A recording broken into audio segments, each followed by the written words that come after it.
Hello বন্ধুরা, দেখতে পাচ্ছেন খামারে অনেকগুলো মুরগি মরে আছে এবং দিন যাচ্ছে আক্রান্তর হার বাড়তেছে। বুঝতে পারছেন আল্লাহ কেন বারবার মুখ ফিরিয়ে নিচ্ছেন। খামারের অবস্থা ভালো না। দেখতে পাচ্ছেন অনেকগুলো খাঁচা অলরেডি খালি হয়ে গেছে এবং আক্রান্তের হার প্রতিদিন যাচ্ছে বাড়তেছে, মৃতের সংখ্যাও বাড়তেছে। রোগটা আস্তে আস্তে খামারের চারিদিকে ছড়িয়ে যাচ্ছে, আপনারা দেখতে পাচ্ছেন।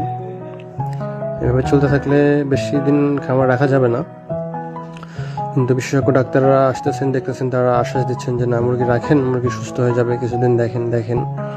তো তাদের কথার উপর ভিত্তি করে আর আল্লাহর উপর ভরসা রেখে দেখি মুরগি রাখতেছি এখনো।